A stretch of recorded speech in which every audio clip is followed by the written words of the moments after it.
sont présents en live et tous ceux qui sont présents physiquement, comme on appelle aujourd'hui le présentiel et le distanciel. Je viens dans le nouveau monde et on va continuer avec la fin, c'est presque la fin, c'est pas forcément la fin, mais on va voir tout, surtout la continuité du chapitre 39. Chapitre 39, pour ceux qui ont eu très peur la semaine dernière, la semaine dernière on parlait de quoi? Pour ceux qui étaient présents, parce que tu as des fois des gens qui sont en présentiel mais qui ne sont pas forcément présents. C'est-à-dire qu'ils sont présents mais dans la tête, physiquement, la tête elle est ailleurs. Alors, raconte-moi, qu'est-ce qu'on a vu la semaine dernière? Vas-y, regarde. On peut regarder sur le cahier pour savoir si on peut tricher. Bonjour, je te mets animateur. Oui, avec plaisir. Alors, vas-y, dis-moi. Qu'est-ce qu'on avait vu la semaine dernière? On avait parlé par rapport à la différence des différents mondes entre le monde de l'émanation, qui est le monde de Hatzilut, le monde de la création, qui est le monde de Bria, le monde de la formation, qui est Yetzira, et le monde de la Siya, qui est le monde de l'action. On a vu les différents niveaux que quelqu'un peut avoir avec ces différents mondes, mais surtout, ce qu'on avait essayé de comprendre ensemble, c'était où on se place, et on avait vu la différence par rapport à le corps et l'âme. On a dit que la même différence que tu as entre le corps et l'âme, tu as exactement la même différence entre les anges et les neshamot. Entre les anges et les neshamot, on avait expliqué pour ceux qui s'inquiétaient que parfois ils n'étaient pas considérés des anges, qu'on n'a pas un but d'être un ange, pas un but de chercher à vouloir être un ange. Au contraire, le travail essentiel que Dieu il attend de chacun d'entre nous, c'est d'être dans une âme, dans un corps, dans ce monde ici-bas. Ça, c'est ce que Dieu veut de nous. Et il ne cherche pas de nous forcément de vouloir être dans un monde extraterrestre qui est, on va dire, le monde des anges. Pas forcément notre but. On avait vu la grande qualité, le grand avantage que nous avons, le fait que justement nous ne sommes pas des anges. Quel est le grand avantage? Quelle est la particularité? Deux choses. Par ça qu'on a la possibilité d'avoir ce qu'on appelle le libre arbitre et la possibilité de choisir, de faire un choix. Pas seulement de faire un choix. Oui, tu vas dire parfois ça pourrait être éventuellement un choix opposé à la volonté de Dieu. Mais pourquoi parler de manière négative? On peut voir les choses de manière positive. Ça veut dire d'avoir cette possibilité de pouvoir faire ce que Dieu demande de nous. Et automatiquement, à ce moment-là, la récompense, elle est beaucoup plus importante. Parce que le fait que la Neshama elle est dans un corps et le fait que cette âme qui est dans le corps, elle pourrait éventuellement s'opposer. Et le fait qu'elle a fait le choix de ne pas s'opposer, automatiquement, elle a une récompense particulière parce qu'elle fait la volonté de Dieu avec tous les ennuis que le corps peut causer à l'âme. Qu'est-ce que ça veut dire, les ennuis que le corps peut causer à l'âme? Le fait que le corps, parfois, il n'est pas dans la même direction que l'âme. Le corps ne cherche pas forcément à faire ce que l'âme elle veut. Ça rejoint le cours qu'on a vu longuement hier sur Bati et Gani, le discours chassidique de cette année 5741, qu'on a appris justement que la raison principale pourquoi Dieu a voulu créer, avoir une résidence dans ce monde ici-bas, en envoyant la Neshama dans un corps. Dieu n'attendait pas que la Neshama agisse quand elle est une parcelle divine dans les mondes d'en haut. C'est bien beau d'être dans les mondes d'en haut, mais c'est parce que Dieu l'attend. C'est ce qu'on va voir, si Dieu veut, la semaine prochaine, quand on est sorti d'Égypte. Et on va retourner dans Yitro. Et on va voir comment, justement, c'est ce que Dieu attend de nous. Dieu il attend de nous de pouvoir agir dans un monde matériel, avec le corps, pas contre le corps. Et grâce à ça, faire ce que Dieu attend de nous. On avait vu cette différence qu'il y a entre le monde de la création et le monde de la formation. Mais aujourd'hui, on va essayer de rentrer encore plus dans les détails, dans ce qui est le monde de l'émanation, le monde de Hatzilut. C'est pour ça que c'est important de garder en esprit l'image qu'on a vue avec la grossesse, l'émanation, pendant la grossesse, la fécondation et le fait qu'on arrive jusqu'à ce qu'on appelle l'expulsion, voire la naissance. Qui parfois, les gens peuvent penser que tout commence à partir de la première semaine, voire le premier jour de la grossesse. Et ce qu'on appelle dans la Chassidut, il dit que non, bien avant le monde, on va dire bien avant ce monde dans lequel il y a un existant, même si c'est 5 mm, même si peu importe ce que c'est considéré, mais il y a avant, quand c'est encore dans le corps des parents, avant même de commencer à exister, ça c'est le monde de l'émanation. D'ailleurs en hébreu, qu'est-ce que ça veut dire Hatzilut? Hatzilut veut aussi dire le mot comme Etzlo, qui veut dire c'est un corps chez lui, c'est pas un corps séparé de lui. Quand tu dis à quelqu'un qui donne une certaine responsabilité, ça ne veut pas dire que tu crées quelque chose de nouveau, Ça veut dire que tu fais passer cette responsabilité qui existe déjà. Sauf maintenant, tu l'as, ce qu'on appelle en bon français ou en bon anglais, un job description. Tu donnes à quelqu'un un travail, tu lui définis exactement ce qu'il va faire. La plus pire des choses pour un patron, chef d'entreprise, qui a des employés, c'est de ne pas leur dire exactement qu'est-ce qu'il attend d'eux. Il y a du travail, t'inquiète, tu vas venir au bureau, je te dirai quoi faire. Et ni eux, ils savent qu'est-ce qu'ils doivent faire, ni le patron, et c'est ce qu'il attend d'eux. Et bref, on va dire, c'est la foire totale. Maintenant, dans le monde, pareil. Quand tu parles du monde de l'émanation, le monde de Hatzilut, et après on va voir pourquoi c'est important de comprendre ces choses-là. Dieu là-bas n'a pas créé quelque chose de différent. Il a eu une émanation de lui qui après a donné naissance dans les mondes d'après, dans les mondes qui suivent. Et on va voir qu'est-ce que ça veut dire pour nous. On sait très bien qu'au-dessus du monde d'Hatzilut, au-dessus du monde de l'émanation, il n'y a pas ce qu'on appelle ces 10 sphirotes, ces 10 attributs avec lesquels Dieu agit sur terre. Parce que là-bas éclaire la lumière de Dieu de manière infinie. Que tu ne peux pas la décrire, ni la définir dans 10 sphirotes. Tu ne peux pas la décrire dans 10 attributs ou 10 traits de caractère avec lesquels on agit sur terre. La nouveauté alors de ce monde de Hatzilut, le monde de l'émanation, c'est que là-bas, Dieu, si on peut dire, il a mis en place ce système avec lequel il va se dévoiler sur terre. Et ça rejoint encore ce mamar de Bati le Gani dans lequel la Torah nous dit que Dieu s'appelle en fonction de ses actions. Le film Asa Yanenikra. Et quand Dieu doit agir en termes de guerrier, il s'appelait le Kim Tzevakot. Quand il va agir avec miséricorde, le nom de Dieu, le tétragramme Havaï. Quand il agit avec dureté, c'est Elohim, qui veut dire le din, etc., etc. Ça, c'est le monde dans lequel a été créé le nom de Dieu. Quand on dit un nom de Dieu, tu dis Havaï, Yud, Kevavke ou bien Elohim, l'attention, elle est par rapport à le nom de Dieu qui existe dans le monde de Hatzilut, dans le monde de cette émanation, Kastu.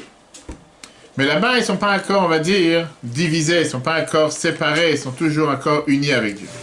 Par exemple, quand tu parles de Chochmat Hashem, la sagesse de Dieu, qui est la première des 10 attributs avec lesquels Dieu agit sur terre, qu'est-ce qu'il te dit Rambam? Premier livre de Rambam Maïmonide, premier halakha, premier chapitre, il te dit Hu Amada, Hu Ayodea, Hu Ayadua.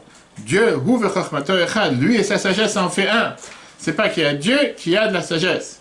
Dieu et la sagesse, c'est une seule personne. Pareil, les autres attributs sont totalement unis avec Dieu. Ce qui est écrit dans les Zohar, que Iyu Vegamui Vechayui Vegamui Echad, lui et ses lumières et les récipients dans lesquels il agit, c'est une seule chose. C'est pas comme on a aujourd'hui la sagesse, la manière comment tu disposes de cette sagesse, la manière comment tu partages cette sagesse. Pour Dieu, tout est une seule chose, il n'y a pas de différence entre tout. Et ça, si on peut dire, c'est l'énorme différence qu'il y a entre le monde de Hatzilut, le monde de l'émanation, et le monde des 3 autres mondes. Parce qu'à partir du moment que tu rentres dans les 3 autres mondes, tu rentres dans quoi? Tu commences à avoir une existence qui est séparée de Dieu, une existence qui n'est pas Dieu. C'est la différence entre ces mondes. Combien maintenant, quand tu descends dans ces mondes, combien cette existence, cette créature est séparée et divisée. Pour ça, je dis, le meilleur exemple, c'est fécondation, grossesse. Avant la fécondation, ces spermatozoïdes sont encore unis chez le père de manière que tu ne peux même pas les définir, tu ne peux même pas les séparer. Tu vas dire, dans cet endroit du corps se trouve. Non, ça fait partie du corps du père, ça fait partie de l'être humain d'une manière qui est indivisible. Tu ne peux pas les séparer. Une fois que tu commences à avoir un contact entre le Y et le Z, on va pas rentrer dans tous ces détails de comment se produit la conception. C'est à ce moment-là qu'il y a déjà, on va dire, une création qui commence à être séparée de la première base dans laquelle elle était totalement unie avec lui. Plus on avance dans les mondes de la création, plus cette création prend place jusqu'à l'éjection. C'est une création qui est totalement séparée, indépendante, qui n'est pas la même chose que pendant la grossesse. C'est exactement la même chose qui se passe avec le monde de Hatzilut. Ce monde de l'émanation, on dit que là-bas tu as la divinité en pur et du fort, de manière totalement pure. Il n'y a pas de créature, il n'y a rien qui est en dehors de Dieu.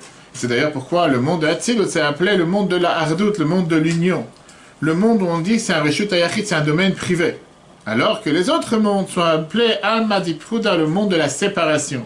Oui, parce que dans les autres mondes, tu peux commencer à donner un terme, un sens, une explication, une expression à quelque chose qui peut paraître être différent, voire divisé, voire séparé de Dieu. Dans le monde d'Hatzilut, malgré que tu as ces 10 attributs avec lesquels Dieu l'a créé, le monde n'est pas une, néanmoins ils sont tous unis avec Dieu. Comme on a dit tout à l'heure, Hashem Echad, Shmo Echad, Dieu il est un, et son nom il est un.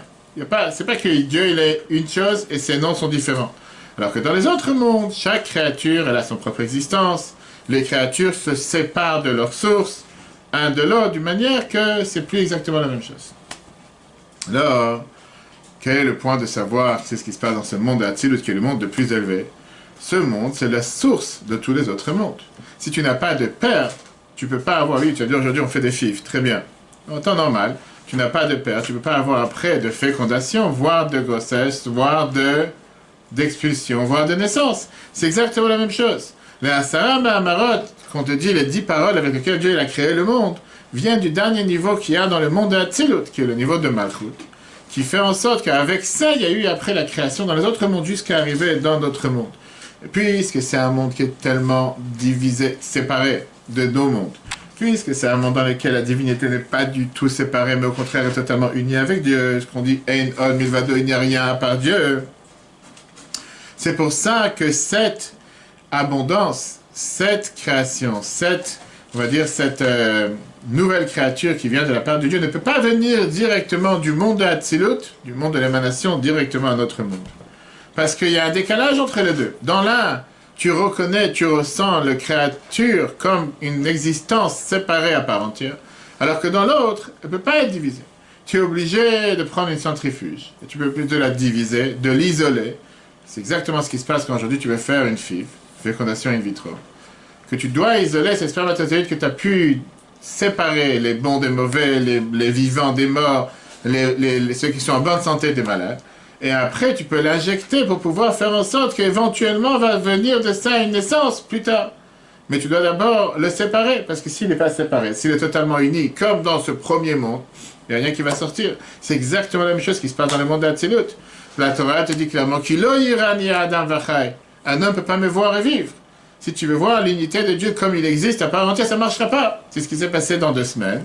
Quand on a reçu la Torah en 2448, qu'on a voulu absolument recevoir les 10 commandements de la bouche de Dieu directement, et qu'est-ce qui s'est passé? Par Khadish Matin. Leur âme s'est envolée. Pourquoi leur âme s'est envolée?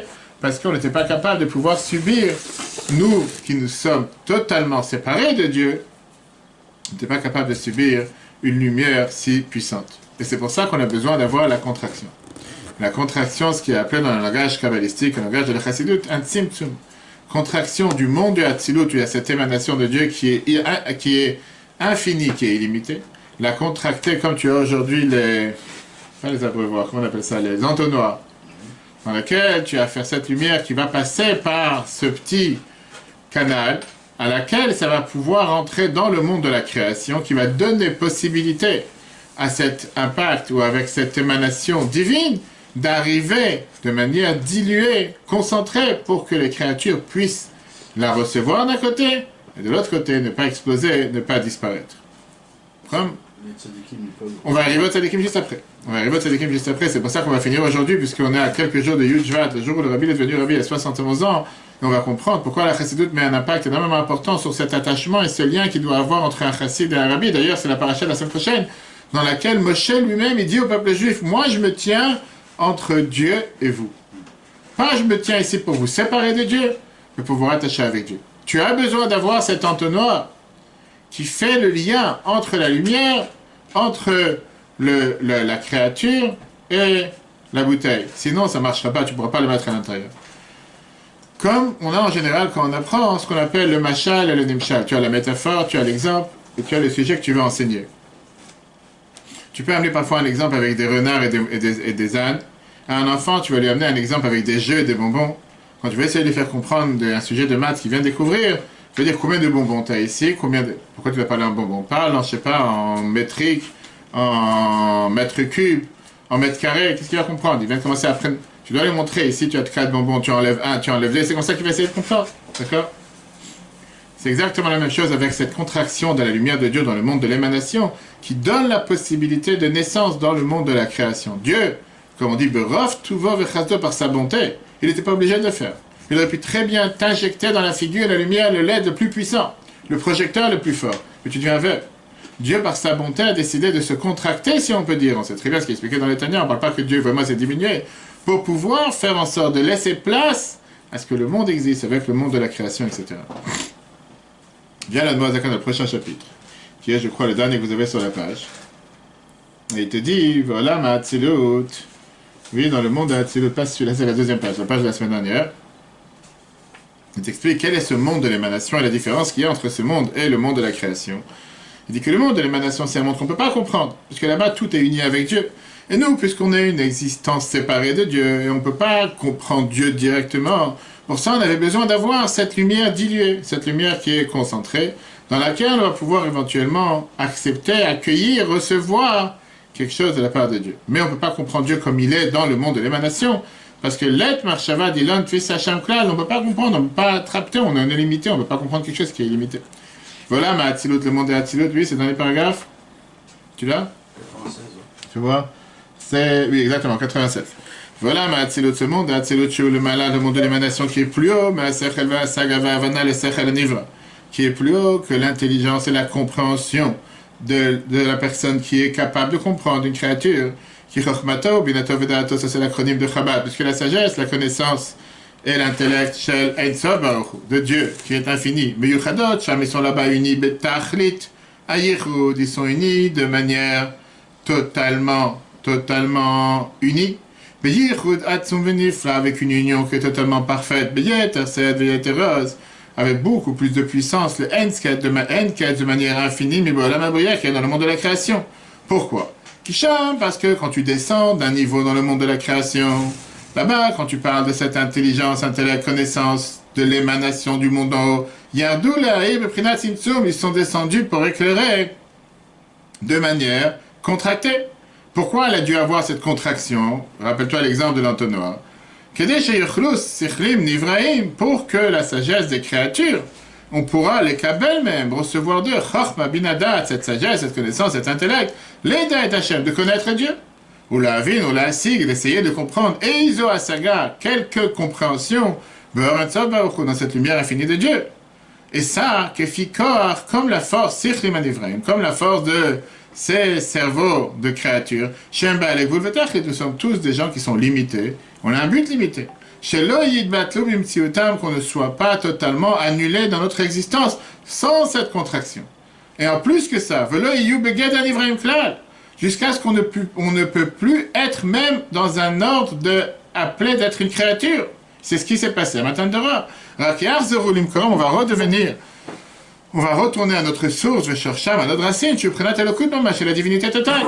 Si jamais il n'y a pas cette contraction, si jamais Dieu ne décide pas de diluer, pas seulement de diluer, de concentrer, de faire descendre sa lumière de manière que ça soit apte à recevoir pour nous, c'est le choix qu'on disparaît, on n'existe plus.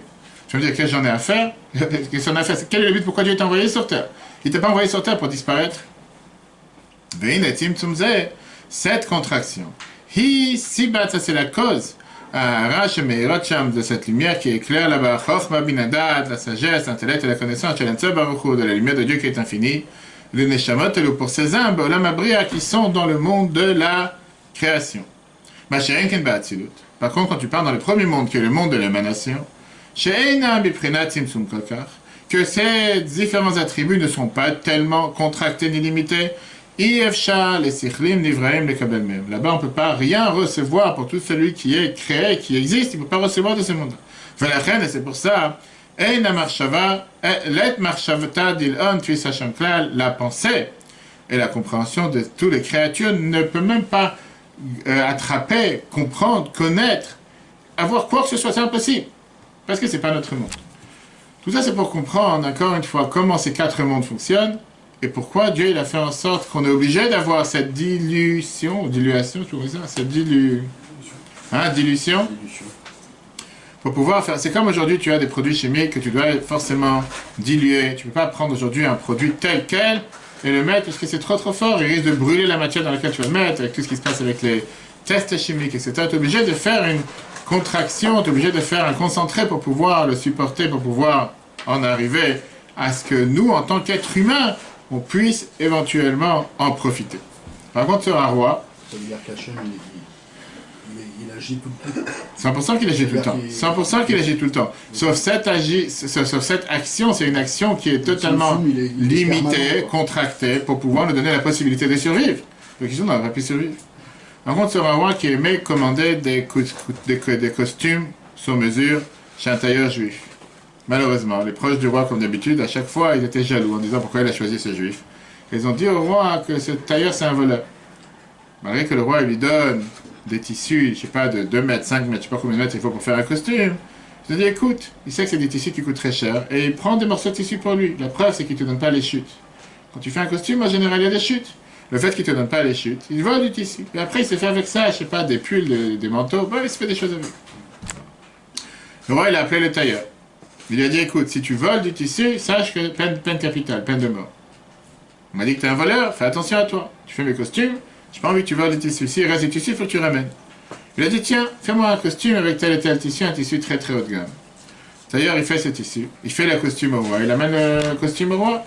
Et le roi, il veut savoir, il a mis au test pour savoir est-ce qu'il va lui ramener le costume avec des chutes. Le tailleur, il arrive, il ramène aucune chute. Comme il avait l'habitude. Le roi, il dit, où ils sont les restes, où ils sont les chutes. Il dit, il n'y en a pas. Le roi dit, c'est impossible. C'est impossible de faire un costume poche à l'intérieur, extérieur, sans aucune chute, sans vraiment rien couper. Fais un voleur, c'est la preuve que tu voles, peine capitale. Demain, on va te pendre devant tout le monde. Alors le tailleur qui n'a pas le choix devant le roi, il dit, écoutez, je peux me battre. Vous avez raison, vous dites que je suis un voleur. Je dis, mais j'ai une demande avant de mourir. Est-ce que vous pouvez me redonner le costume avec des ciseaux? Le roi dit oui. Devant le roi, il ouvre toutes les coutures qu'il a fait dans le costume.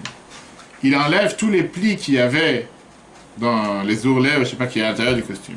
Et il montre au roi, une fois qu'il a dépluché, ou il a dépecé, je ne sais pas comment on dit ça, le costume, comment c'est le morceau de tissu que le roi lui a donné sans 1 mm qui manque. C'était un tailleur tellement professionnel qui était capable de faire un morceau de tissu, de comme ça il a réussi à faire ce costume. Bien sûr, en cousant, c'est ça qu'il a cousu différents morceaux, mais il a montré qu'il ne manque pas un morceau. Voilà ton morceau de tissu que tu m'as donné. Il termine son allocution devant tout le monde, qu'il regarde ce grand voleur. Il dit, maintenant que vous avez été convaincu que je n'ai pas pris aucun morceau, et que je n'ai pas pris aucune chute, voilà votre costume. Le problème, c'est que vous avez perdu le costume. Tu voulais un costume, je t'ai fait le costume. Tu as dit que je t'ai pris les chutes, il n'y a pas de souci. Je t'ai montré comme quoi je t'ai pris aucune chute. Voilà ton costume. Tu voulais un costume, je te rends ton tissu. En 2 mots, l'exemple qu'on amène dans la Chassidut avec cette histoire, qui est une histoire véridique, Dieu il a créé le monde, il se cache à l'intérieur du monde. Nous, on n'est pas capable de défaire le costume et de montrer où Dieu se cache, où se cachent les chutes. Parce que dans ce cas-là, on n'aura plus de costume. Tu veux avoir un costume, tu veux avoir une création, tu veux pouvoir exister, forcément les chutes doivent être cachées. Tu veux voir toutes les chutes, tu veux voir ton morceau de tissu, il n'y a pas de souci, vois ton morceau de tissu. Mais à ce moment-là, il n'y a plus de costumes, il n'y a plus de monde, on ne peut pas exister. C'est exactement la même chose. Et ça, c'est le gros problème. Le gros problème qui existe à partir des mondes de création, formation et l'action, qui n'est pas dans le monde de l'émanation. Dans ces autres mondes, du fait qu'on voit une deuxième existence par Dieu, automatiquement on s'imagine que nous on existe et que Dieu n'existe pas. Alors que dans le monde de l'émanation, tu ne vois pas une chose pareille. Tout ce qu'on vient de voir, c'était pour avoir une introduction sur la différence des âmes.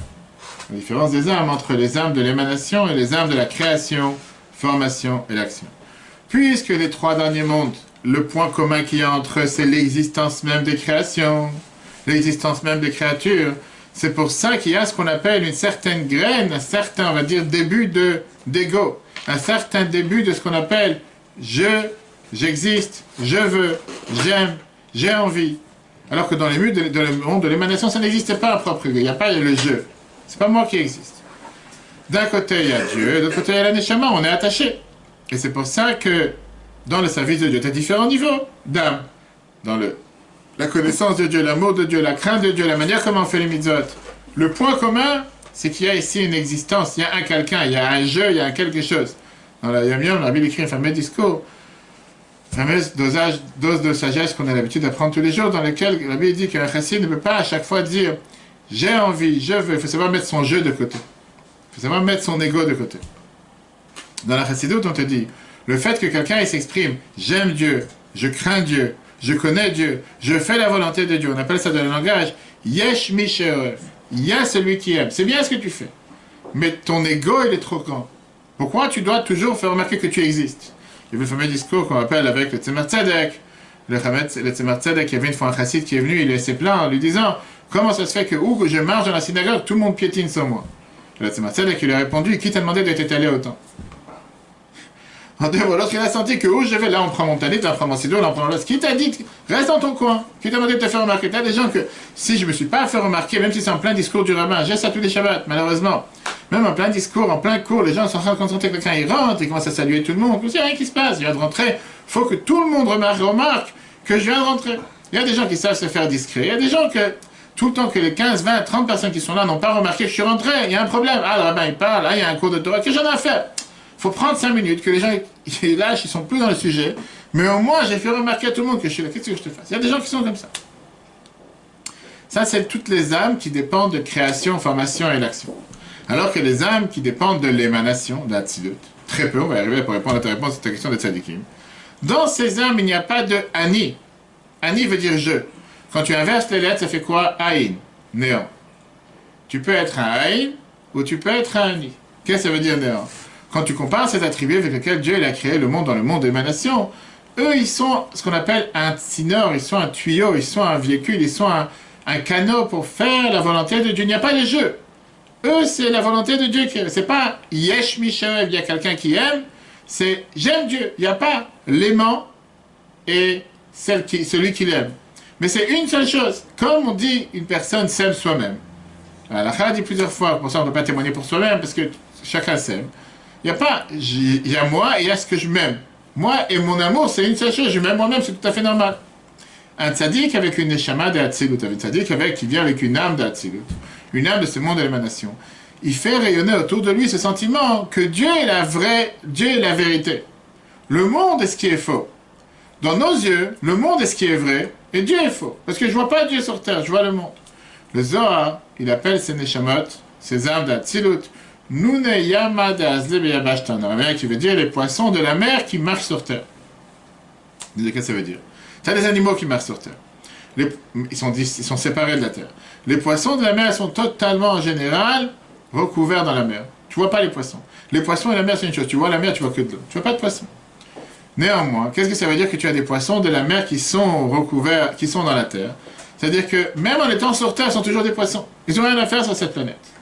En deux mots, leur endroit naturel n'est pas la terre. Ce qui veut dire, le Zohar par ça, que ces neshamot d'Hatzilut, ces âmes d'Hatzilut se tournent sur cette planète, mais ils n'ont rien à faire sur cette planète. Ils n'appartiennent pas à ce monde. On vient d'avoir cette semaine la de Baba Saleh. Quand tu entends des histoires sur Baba Saleh, tu dis que c'était un extraterrestre. Pas possible, quelqu'un qui ne voit pas, quelqu'un qui est aveugle, quelqu'un qui ne mange presque pas. Il a eu 4 femmes, il a eu des enfants. Et tu as ce paradoxe, on a retrouvé ça aussi dans le Rabbi, dans quelques tzadikim dans notre génération. Quelqu'un qui d'un côté est totalement matériel. Pourquoi totalement matériel? Malheureusement, est tombé malade, attaque cérébrale, c'est un corps matériel. Et la même personne peut être debout pendant 9 heures dans la neige, dans le froid, sur le Ohel, sur la tombe de son beau-père, prier pour le peuple juif sans manger, sans boire, sans s'asseoir à 82 ans. Ou le dimanche, recevoir des gens qui défilent debout, pas assis. Debout, sans manger, sans boire, sans toucher le chapeau une fois, sans se gratter la figure une fois, sans se moucher une fois, sans aller aux toilettes. J'ai des choses que les gens te disent, mais c'est un extraterrestre, c'est pas normal. Et de l'autre côté, c'est un corps que oui, on sait combien le Rabbi souffrait des pieds parce qu'il était tellement debout, combien il a eu des problèmes de santé, que personne ne remarquait, personne n'était au courant. Et tu as ça avec quelques tzadikim dans chaque génération. Tu n'en as pas avec 36. On parle ici que ça peut être que c'est des neshamot de Hatzilut qui sont tellement déconnectés de ce monde, que tout leur aide, c'est servir Dieu. Et de l'autre côté, ils ont ces limites matérielles. La preuve est qu'il y a eu ce jour de 3 Tammuz dans lequel le Rabbi nous a quittés matériellement, ou le Kachvat, ou Baba Saleh a quitté le monde matériellement. C'est exactement ce qui se passe avec Moshe Rabbeinu. On dit que dans la paracha, il y a 2 semaines, si on a vu comment Batia a appelé Moshe, elle a appelé Moshe avec son nom égyptien, qui n'est pas un nom de la Torah, comme on l'a vu dans le cours de la Gemara, dans la paracha, que le vrai nom de Moshe c'était Tov, Tuvia, etc. Que Moshe, Minamaim Meshiti, on l'a repêché de la mer. Ce qui veut dire, il appartient au monde de la mer. Il n'a rien à faire sur cette planète. Il n'appartient pas dans ce monde, il vient du monde d'Hatzilut. Rentre maintenant ta réponse. Il y a eu dans l'histoire peu de tzadikim qui faisaient partie des neshamot de Hatzilut, des âmes de ce monde de l'émanation. Par exemple, on dit les 7 invités qu'on a dans la soukha, viennent du monde de Hatzilut et chacun reflète un autre attribut. Avraham représente le chesed, Yitzhak la rigueur, Yaakov, Tiferet, etc., etc. Chacun venait exprimer un autre attribut de Dieu sur terre. À tel point que c'est écrit dans Sefer Abaye que le Midat HaChesed, l'attribut de bonté, est venu et s'est plaint à Dieu en disant depuis qu'Avraham existe sur terre, j'ai plus rien à faire parce qu'il a fait toute la bonté à ma place. Quel est le paramètre, quel est le baromètre, pardon, qui vient définir quels sont ces neshamot de Hatzilut? C'est très simple. Le fait qu'ils n'ont pas de propre existence. le fait qu'ils n'existent pas eux-mêmes. Abraham a dit, je suis poussière, je suis terre. On a vu à tout un coup pourquoi il a dit une chose pareille. Au centre, les trois patriarches ont dit que c'était un char pour Dieu. Qu'est-ce que ça veut dire un char? Une merkava, un char, il n'a pas sa propre volonté. C'est le cocher qui est dessus, qui mène la charrette où il a envie. La charrette, elle ne décide pas, j'ai envie d'aller à tel ou tel endroit. Moshe et Aaron, la Torah nous dit, Venach Nouma, ils disent, qui nous sort? Moshe, la semaine dernière, il y a 2 semaines, il dit à Dieu, Shlach Nabi Tishlach, on va avec quelqu'un d'autre, pas avec moi. Sur Moshe, la Torah te dit que Moshe lui-même était la personne la plus humble de toutes les personnes qui avaient sur terre. David Amelach, on te dit sur lui, je suis un ver et pas un homme. Même les prophètes qu'on a eu à travers les temps, c'était aussi des Neshama d'Atzilut, puisque tout leur but c'était quoi? De pouvoir faire découvrir Dieu sur la planète. Le père des prophètes, qui était Moshe, la Torah nous dit, Shrina Menaber et Torah, la divinité parlait à travers sa gorge. Lui, il n'était pas capable de parler. Il a dit, je bégaye, lourd de paroles, etc. On a vu aussi les différents prophètes qu'ils ont eu cette émanation de Dieu de manière intacte. À travers les générations, on a eu encore des grands tzadikim qui avaient la Neshama d'Atzilut. On sait très bien, Rabbi Shimon Bar Yochai, l'auteur du Zohar, qu'il a dit sur lui-même, Ana Simana Be'alma, moi je suis un signe sur terre qu'il y a un Dieu sur cette planète. En le regardant, c'est un Dieu sur cette planète. Le jour de son décès, il était très joyeux, comme un poisson qui re-rentre dans l'eau. À tel point qu'il a décrété que le jour de son décès soit un jour de joie. Le Yom Ha'ilula, c'est jusqu'à aujourd'hui, le jour de l'Akbar, le jour le plus joyeux. Dans le prochain paragraphe, Admor Zakan, il explique pourquoi ce monde, le monde, c'est un monde qui est le monde de l'émanation, le monde d'Atzilut, c'est un monde où qui, on va dire, un couloir, où c'est une salle qui accueille seulement les grands tzadikim. Il n'est pas fait pour tous. Parce que c'est des tzadikim qui sont totalement effacés à Dieu, comme les grands patriarches. D'où ça vient? Du fait qu'ils ont cet amour et cette crainte de Dieu de manière totalement naturelle. Comme j'ai dit tout à l'heure, si c'est quelqu'un qui aime, si c'est quelqu'un qui craint, si c'est quelqu'un qui fait, tu n'appartiens pas dans ce monde. On est tous des hommes matériels, on est tous des êtres humains matériels, on a tous notre propre ego. Et oui, même si tu peux faire beaucoup de mitzvot toute la journée, mais tu as tous, c'est moi qui ai fait, c'est moi qui ai agi. Ce niveau, c'est un niveau qui est spécial pour les tzadikim. La reine. C'est pour ça, ce monde de Hatzilut, ce monde de l'émanation, m'adore la tzadikim. C'est l'endroit où règnent les tzadikim agdolim, les grands tzadikim. Shavodatam, que le service de Dieu, il est mal tellement plus haut, afilou miprinat trilou chimou, même du niveau de crainte et d'amour, anem shachot, qui découle minabina ve'adat, de l'intellect et la connaissance du Gdulato dans la grandeur de Dieu. Que Moshe Olam Hatzilut, comme ce monde de Hatzilut, ce monde de l'émanation, où le mal, elle est tellement plus haut, miprinat, merkava, je suis miprinat, binada, de l'intellect et la connaissance, de sechel livra, pour un sechel pour l'intelligence de quelqu'un qui peut comprendre. Et là, seulement, quelle était la spécialité du travail de ces grands tzadikim? Avodatam a été miprinat merkava mamash, c'était comme une charrette, un sabarouch pour Dieu qui est infini. Velibatel et la même chose, ils sont totalement effacés à lui avec toute leur existence. Ou les kalel, qui sont totalement inclus dans sa lumière. Hem, v'chol asher lahem, eux et tout ce qu'il y a pour eux, à l'aider par kiyum, la Torah, va mitzvot, par ça qu'ils accomplissent la Torah et les mitzvot. Ader, Shambrou, c'est ça qu'on écrit, que nos sages nous disent, à Avot, que les patriarches, hein, Merkava, ils sont les chars de Dieu. Vahain, qu'est-ce que ça veut dire? Le fille, chez Kol Yemehem, Aitazot Avodatam, parce que toute leur vie, ça c'était leur service de Dieu. Alors, maintenant on va comprendre, une fois qu'on a plané dans ces mondes très élevés, maintenant qu'on a compris c'est quoi ce Neshama d'Atzilut de ces âmes, qui vient de ce monde de l'émanation, qui est un char pour la volonté de Dieu, on aurait pu penser que chacun de nous peut atteindre ce niveau. Il suffit d'avoir une décision. On dit que les patriarches de David... Non, on a dit les 7... Là, il te dit les Avot, c'est le Merkava. On a dit tout à l'heure, tous les 7 Ushpizim, dans les gens de Yechai, comme je t'ai dit, dans notre génération, on remarque tout de suite quelqu'un que tout son être, c'est Dieu, c'est rien d'autre. Néanmoins, limité, comme je dis, le Rabbi, le Bassalé, chacun d'autre. Maintenant, chacun peut penser que nous aussi, on aurait pu faire part de ce Neshamat. Il suffit que je prenne la décision à partir d'aujourd'hui que j'existe plus, c'est pas moi qui fais, c'est pour Dieu, H24, etc. La réalité, elle est que même si tu vas prendre cette décision, pas forcément tu vas pouvoir arriver, sauf si tu as une Neshama d'Atzilut. Pourquoi? De la même manière que pouvoir comprendre quelque chose, ça dépend de ton niveau intellectuel, de ton QI. Comme on a ici des gens qui ont un QI très très élevé, pour ça ils sont capables de comprendre des choses élevées. Mais tu as des gens que malheureusement ils n'ont pas cette capacité. Tu as des gens qui ne sont pas faits pour. Ça ne veut pas dire qu'ils sont bêtes. Non, tu as des gens qui peuvent comprendre des choses beaucoup plus raffinées. Tu as des gens qui préfèrent comprendre des choses plus raffinées. Tu as des gens qui peuvent comprendre seulement des choses techniques. Tu as des gens qui peuvent comprendre des choses beaucoup plus fines, et chacun en fonction de son niveau. Pareil dans la Kedusha, tu as quelqu'un qui peut comprendre un niveau élevé et quelqu'un qui ne peut pas atteindre un niveau élevé. Dans le langage de la Chassidut, c'est quoi? C'est ce qu'on appelle Shvirat HaKelim. Qu'est-ce que ça veut dire Shvirat HaKelim? Ça veut dire briser les ustensiles. Si tu mets un produit de l'eau chaude, tu achètes un verre en cristal, tu as payé pour ça 300 €, et on te dit fais attention de ne pas mettre du chaud dedans, et tu es rentré à la maison et tu as voulu faire un café ou un choco, je sais pas quoi à ta femme, et tu as voulu lui servir le plus beau verre, le fait que tu as mis un produit qui est trop chaud dans un verre qui ne résiste pas, le verre il a cassé. En 2 mots, il n'y a pas de concordance entre tes attentes, les attentes de toi-même, et entre tes capacités. Et à ce moment-là, tu peux descendre à un niveau très bas. Hier, j'ai donné un cours au pavillon sous-bois, conférence pour des femmes. On parlait sur la paracha de cette semaine, comment la parentalité c'est très difficile, mais néanmoins Dieu nous a donné la force de pouvoir être parent, puisque toute la paracha de cette semaine nous parle sur le rachat du premier-né, qu'est-ce que ça veut dire avoir des enfants, le rôle que Dieu nous a confié dans les chamat, etc. Très riche, on peut voir le cours sur l'application Torah. Mais justement, on a expliqué que la plus grande erreur que les parents font en général, c'est de vouloir faire en sorte que tous les enfants soient logés à la même enseigne. Et c'est la plus pire des erreurs, parce que chaque enfant est différent. Et tu peux avoir un enfant qui peut capter les choses plus rapidement. Tu peux avoir un enfant qui va capter les choses plus lentement. Tu vas avoir un qui a besoin de plus d'affection, un qui a besoin de moins d'affection. Et en fonction, tu dois agir. Et si jamais tu as une expectation de tous les enfants les mêmes, et là, c'est pas pour son niveau, il risque de descendre très bas et il risque de dégringoler. Parce qu'il n'est pas fait pour monter si haut. Ça, c'est la base même du Tanya que l'Admor Zaken a mis dans la première page en disant que le Tanya, c'est un Sefer Shel Benonim. C'est le livre pour les personnes intermédiaires, comme chacun d'entre nous. C'est très bien que l'Admor Zaken avait écrit au départ un Sefer Shel Tzadikim qui a brûlé, qui a disparu. Parce que le monde n'était pas apte à recevoir un livre pareil. Celui qui a une Neshama d'un Tzadik, il peut attendre de lui-même de vivre comme un Tzadik. Mais celui qui a une Neshama normale, ça ne sert à rien d'avoir des expectations, comment dire, démesurées, parce que ton travail que tu dois faire, tu ne vas pas faire.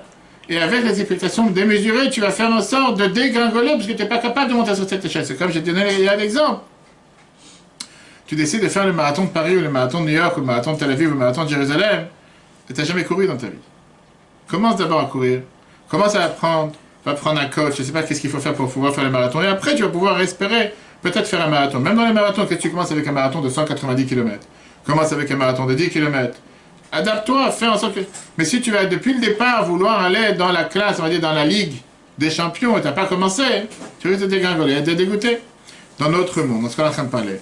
Une Neshama qui vient du monde de la création, formation, action, n'est pas capable de vivre toute sa vie comme un char pour Dieu. C'est pas possible, elle ne peut pas. Ça s'appelle exploser, casser, briser, parce que son identité, son ADN, c'est qu'il y a un jeu. Il y a un jeu, pas un jeu de jeu, il y a un jeu, j'existe. J'ai envie de faire quelque chose. Alors que dans le monde de l'émanation, le monde le plus élevé, il n'y a pas de jeu. Ça ne veut pas dire qu'elle ne peut pas arriver à ces niveaux-là. On va tout de suite voir comment elle peut. Mais de l'autre côté, aspirer à être quelqu'un que tu n'es pas, finit par faire en sorte que ce que tu dois être, tu ne seras pas. Ça veut dire que les tzadikim, ils sont créés pour 100%, 100%. Pour les Benoni. Pas pour Bénin, non, pour être sadique. Pour nous aider. On va tout de suite arriver, on a ce dernier point. Mais regarde ce qu'on a vu dans la semaine dernière, il y a 2 semaines. C'est la naissance de Moshe Nitmal Abba et Couleur. Rachidi. Qu'est-ce que ça veut dire que la maison s'est remplie de lumière? On a vu comment. C'est depuis la naissance, je veux dire, c'est pas juste, c'est trop facile. Depuis le départ, t'es né, idéal. C'est quoi? C'est Dieu qui a décidé de confier cette neshama à leurs parents et pas à nous. C'est Dieu qui a décidé de confier cette neshama dans tel endroit et pas dans tel endroit. Et en fonction des âmes que Dieu t'a confiées, tu as un devoir de t'adapter à cette mission. Pas tout le monde doit être, je sais pas, le plus grand milliardaire sur Terre ou le plus grand ingénieur sur Terre. Chacun en fonction des capacités que Dieu lui a données. Fais le meilleur avec ce que Dieu t'a donné. Où on voit ça? Pour ça, il faut comprendre cette échelle de prière, échelle de la prière. La différence des mondes, on la rencontre tous les jours. La prière, la tefila en général, elle est appelée sous la mutzavat saverosh magi hashamayim, qui veut dire une échelle qui est posée par terre et la tête elle est dans les cieux. Parce que l'échelle justement de cette prière, l'échelle de la tefila vient nous montrer comme quoi on grimpe sur l'échelle de niveau en niveau chaque jour. On commence du niveau le plus bas et on atteint le niveau le plus haut. Tu as des gens qui se perdent en route. Prenons la différence avec les 4 mondes dans la tefila qu'on a tous les jours. Odou. Première phrase de la tefila, on enlève les brachot, etc. Tu commences la tefila avec Odou. C'est quoi le premier paragraphe de la prière? Odou, c'est rien de spécial. Quand tu regardes ce paragraphe, tu lis en français, c'est le monde de l'action. Là-bas, il n'y a pas de sentiment, il n'y a pas d'enthousiasme du fait que Dieu existe, Dieu l'a créé.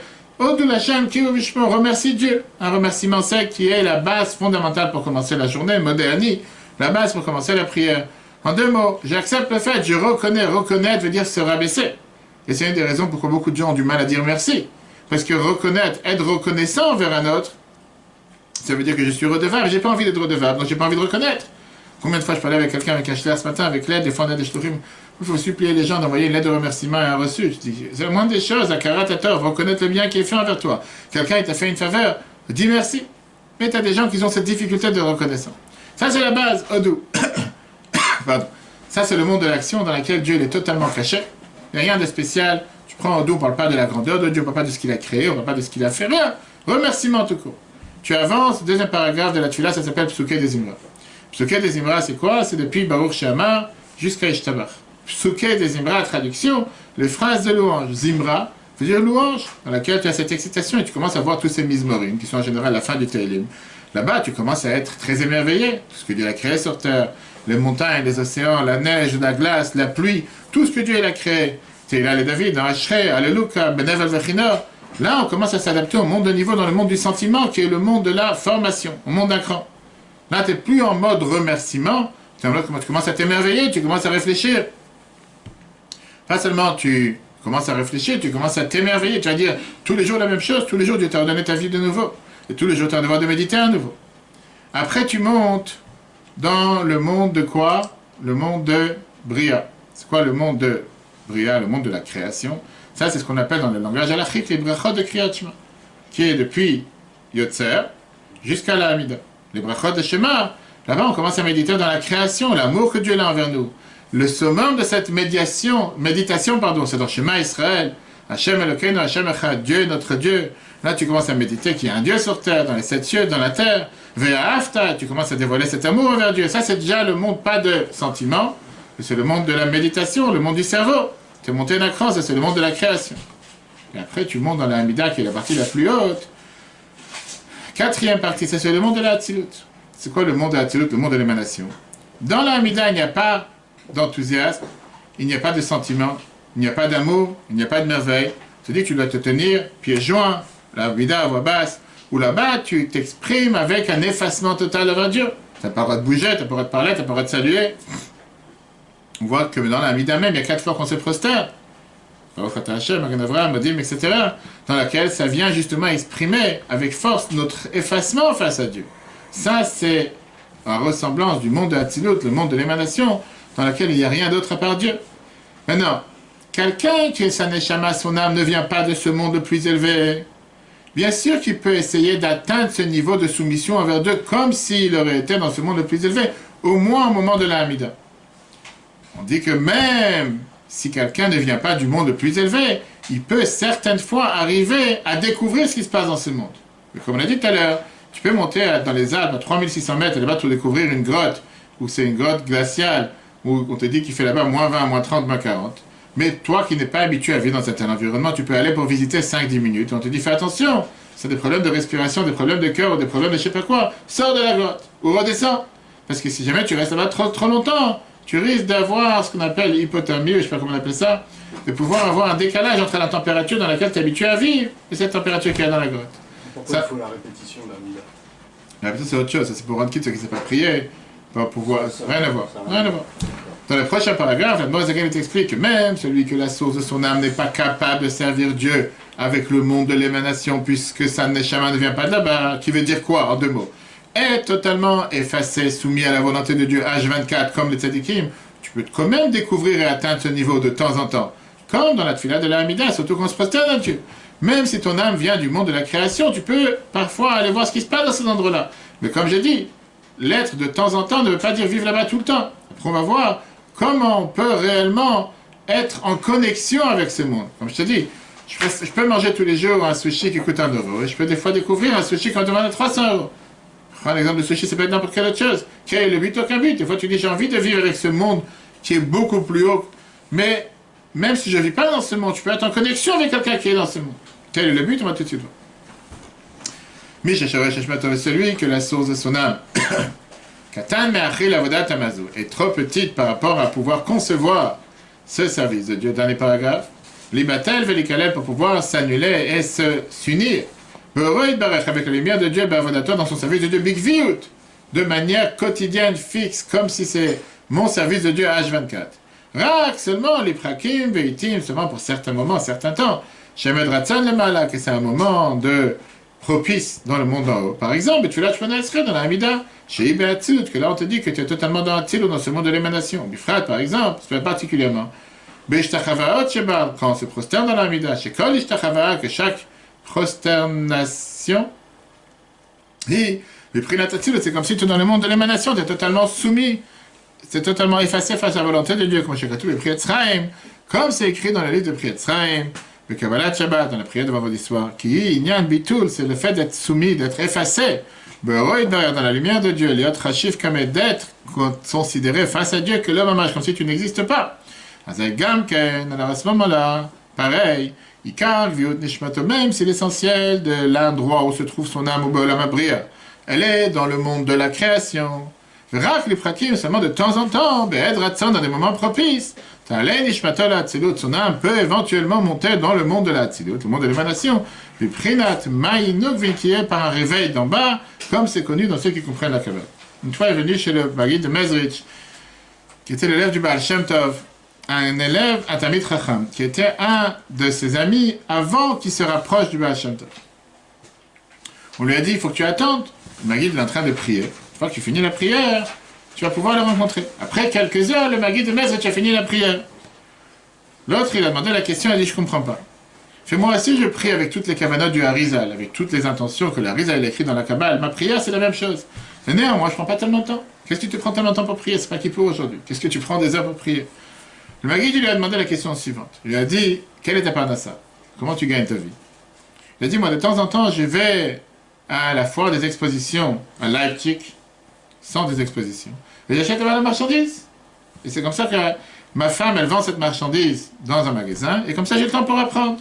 Mais de temps en temps, je dois faire un voyage, aller à Leipzig. Là-bas, je vais aller chercher, je veux voir les nouveaux matériaux, les nouveaux... Comme tu as aujourd'hui, tu es à Barcelone sur tout ce qui est les nouveaux portables, tu as ce truc des voitures, tu as le truc de l'aéronautique. Je prends mes commandes, et comme ça, je reçois mes commandes, et comme ça, je... Il m'a dit, je comprends pas. Comment tu fais au voyage tellement longtemps, tu prends des heures de voyage. À l'époque, c'était des semaines. En attendant, tu peux pas apprendre, tu peux pas prier normalement, tu n'es pas chez toi, c'est pas la même chose. C'est pas mieux que tu sois chez toi à la maison. Et tu t'imagines comment tu es en train d'acheter cette marchandise à Leipzig, comment tu fais la commande, comment tu... et pas l'internet à l'époque, comment tu ramènes à la maison, et tu vas gagner tout ce temps que tu dépenses entre prendre le voyage aller, le voyage retour, faire les commandes, et tout ce temps que tu perds ton temps, ni apprendre, ni prier, ni quoi que ce soit. Cet élève du Baal Shem Tov, il parle au Maguid du Mezrich qui s'appelle Dovber, il a dit, Rebber, je ne savais pas que tu étais un si grand batlan, je ne savais pas que tu étais un si grand ignorant. Il a dit, je peux penser ce que je veux dans ma tête, mais la marchandise, je ne l'aurai jamais si je ne suis pas à Leipzig. C'est pas comme aujourd'hui tu as Amazon. Il n'y avait pas Amazon à l'époque. Si je ne vais pas concrètement à cette foire, je ne vais pas concrètement sur place, je ne vais jamais recevoir ma marchandise. Je suis obligé de perdre 3 semaines aller, 3 semaines retour, et là-bas, par perdre une semaine, pour pouvoir acheter la marchandise. Le Maguid de Mezrich, je lui dis, c'est exactement la même chose. C'est une chose que la Bible a raconté plusieurs fois. Tu peux avoir toutes les bonnes pensées que tu veux. Mais pour pouvoir être dans les mondes où tu penses que ces pensées du Harizal, il faut prier lentement, prendre son temps. Et ça, c'est quelque chose que j'arrive pas à faire rapidement. Toi, tu m'as dit que tu as les mêmes pensées du Harizal. Tu peux avoir toutes ces pensées. Mais tu veux revenir avec cette marchandise, il faut être présent. Et pour être présent, moi, ça me prend du temps. Tu vas prier en quelques heures. Ça veut dire que pour pouvoir monter dans l'échelle de la prière, du monde de l'action au monde de l'information, du monde de l'information à le monde de la création, et du monde de la création au monde de l'émanation, ça ne suffit pas de s'imaginer ce qui se passe dans ces mondes. Mais il faut y aller concrètement. Et pour aller concrètement, ça prend du temps. Alors, pour terminer, ce monde de l'émanation, c'est quoi? C'est la divinité totale. On a dit tout à l'heure, c'est seulement pour les neshamot particulières, comme les patriarches, etc. Nous, on peut peut-être arriver au monde de la création et encore, et peut-être jeter un coup d'œil à ce qui se passe dans ce monde, mais pas forcément que c'est pour nous. Néanmoins, on sait très bien que pour ces neshamot-là, l'Admor Azaken, il avait écrit le Sefer Shel Tzadikim, le livre de Tzadikim qui a disparu, qui a été brûlé, qui a disparu en feu. Par contre, ce livre qu'il a écrit, le Tanya, c'est le Sefer Shel Benanim. Quel lien nous avons avec ces âmes? Qu'est-ce que je gagne de savoir qu'il y a un monde? Comme je t'ai dit, où là-bas c'est que du luxe, où là-bas tu fais une suite, elle coûte 5 000 € la nuit. Qu'est-ce que j'ai besoin de savoir? Qu'est-ce que ça va me changer pour moi dans la vie de tous les jours? Toi, tu rigoles que tu as déjà eu l'expérience. Moi, j'ai pas eu cette expérience. Et c'est pas que je vais avoir cette expérience. Je me dis, une fois, j'étais dans un avion, je sais pas, un vol pour aller à New York, en Israël, et la France m'a dit, on a des places dans la cabine business, première classe. Pas première classe, c'est la cabine, c'est, comment ça s'appelle, la première. Il m'a dit, l'avion il est vide, et pourquoi pas, vous êtes gold, vous pouvez aller. Qu'est-ce que je vais faire là-bas? J'ai besoin d'avoir un verre en verre pour avoir le jus d'orange. Je peux avoir le jus d'orange dans un plastique, c'est la même chose. Peu importe. J'ai pas passé une nuit aussi mauvaise que dans la première. J'ai dit que même si j'ai de l'argent, même si j'ai 200 000, je ne mettrai jamais des mains dessus. Pourquoi? Parce que c'est un box pour dormir. Tu sais, c'est un truc pour dormir. Soi-disant, tu t'étales et tu peux dormir normalement, etc. Si j'arrive, je ne peux pas bouger la nuit. C'est avec tous ces murs et toutes ces barrières et toutes ces parois. Tu n'arrives pas à sortir, tu n'arrives pas à bouger. Je fais, laisse-moi tranquille dans mon coin. Préviens m'économie, ça suffit largement. Qu'est-ce que tu as besoin d'aller dans... Tu as des gens qui ne se voient pas voyager s'ils ne sont pas lancés. Que tout le monde passe par l'avant. Tu rentres par la première porte. Faut que tout le monde voit. Monsieur, là, c'est la première. Il a les petits soins. Il a les, comment on appelle ça? Il amène le truc pour accrocher sa veste. Moi, j'avais le cintre et chaque chose. Et en plus, il rentre le premier et il sort le premier. C'est pas ça. C'est quand même classe. Et pour ça, monsieur, il a payé, je sais pas, 10 000 € la place. Vas-y, ils ont intérêt, comme on dit. C'est la brioute. Tu veux, pourquoi pas. Et qu'est-ce que ça apprend de tout ça pour nous aujourd'hui? La Morazakan est écrit, on a vu par rapport à Tzadikim, il dit Hem bechol hashalaim, qui veut dire eux et tout ce qu'ils ont pour eux, ces Tzadikim-là. Mais les Chassidim, ils expliquent qu'on ne va pas ici seulement de leur famille, on parle bien sûr de tous ceux qui sont attachés au Tzadik. Comme j'ai dit, le Chassidut a mis un accent énormément important pour n'importe quel juif, un Chassid, d'être attaché au Rabbi. Cette semaine, j'ai montré la vidéo, comment Baba Saleh parlait du Rabbi, comment il était attaché au Rabbi, comment il conseille au Rabbi. Quel est le but? Quelle est la raison? À partir de la semaine prochaine, Moshe il te dit que moi je suis entre vous et Dieu. Le Zohar te dit qu'un rabbi, Rosh Bene Israël, la tête du peuple juif, c'est une Pashtuta de Moshe, Shebecholdar, l'émanation de Moshe dans chaque génération. C'est une étincelle de la Neshama de Moshe, qui était une Neshama de... On parle pas maintenant de ceux qu'aujourd'hui, ces charlatans à longueur de journée qu'on voit sur Internet, qui s'appellent des grands tzadikim. Enfin, de vrais tzadikim qui viennent dans la génération. Un chassid, par définition, il a son ego, il a son être. Quand tu es attaché au rabbi, tu as la chance de pouvoir vivre dans certains temps, certains moments, avec ce niveau où la divinité est totalement acquise, où tu es dans un monde de l'émanation qui n'est pas le monde dans lequel la divinité elle est totalement diluée et changée. Et ce lien, qu'est-ce que ça veut dire s'attacher au Rabbi? En apprenant sa Torah, en faisant ce qu'il nous demande de faire, en priant sur la tombe d'un tzaddik. Quand, à ce moment-là, on est attaché à un tzaddik, on a la possibilité de s'élever ce qu'on appelle 10 cm au-dessus du parterre, d'être au-dessus de tout ce monde matériel, ce monde terrestre. Et ça, c'est l'importance pour que la Torah te dit que tu ne peux pas vivre, tu ne peux pas servir Dieu si tu n'es pas attaché au tzaddik des générations. Tu peux être attaché par la face ou par l'arrière, volontairement ou involontairement, mais la centrale électrique elle est obligée de te donner l'électricité pour ta maison. Si ta maison n'est pas attachée à la centrale électrique, elle ne peut pas éclairer. La semaine prochaine, on verra, on va redescendre sur Terre. Et on va voir qu'est-ce qui se passe avec les mitzvot qu'on fait dans ce monde terre à terre. Si on a compris qu'on est dans un monde où la divinité est tellement diluée, tellement concentrée, est tellement différent de ce qu'elle aurait dû être au départ, c'est que la mitzvah que moi j'ai fait par rapport à la mitzvah que j'aurais dû faire, c'est deux mondes totalement déconnectés. Quelle valeur elle a? Pas la même chose si je fais une mitzvah quand je suis dans le monde de l'émanation, si je fais une mitzvah quand je suis dans le monde de la création, ou dans le monde de l'action. Donc ma mitzvah n'a presque pas d'importance. On verra l'importance de ces mitzvahs qu'on fait dans notre monde. Et la réponse à la grande question que tout le monde demande, que certaines personnes qui ont eu la chance de naître, hier soir je suis parti voir une famille à Lézigny, la personne me dit, mais vous, quand est-ce que vous avez commencé à être religieux? J'ai toujours été, depuis ma naissance. Il y a des gens qui sont nés dans un couple où les parents étaient religieux, ils sont habitués à faire des mitzvahs. Automatiquement, ils n'ont pas eu cette possibilité de développer un attachement sentimental avec Dieu. Ils font les choses de manière automate, parce qu'ils ont toujours eu cette habitude de le faire. Quelle valeur elle a ces mitzvot? On verra l'importance, justement, le mot Zacharie te dit, qu'est-ce que ça veut dire faire la volonté de Dieu, même si c'est Shelo Lishma, même si c'est pas parce que Dieu l'a demandé, parce que Mitor Shelo Lishma, parce que des fois on fait les choses, pas parce que Dieu l'a demandé, après on finit par les faire parce que Dieu l'a demandé, on verra si Dieu veut la semaine prochaine. Le cours sera en replay sur l'application Etora, sur Google et Apple. C'est Dieu aujourd'hui à 3h, un très beau cours sur la paracha de la semaine, dans laquelle on verra sur le paracha Béchalach comment leur nous a encouragé cette fierté juive. Pourquoi il fallait passer dans la mer Rouge, traverser la mer quand elle était totalement sec? Qu'est-ce qui aurait dérangé si on serait marché dans la boue? On verra ça si Dieu veut à 3h. Et bien sûr, Zoom sur le paracha ce soir à 20h30. Que des bonnes nouvelles. Le cours en replay sur Etora, sur Google Apple à la semaine prochaine.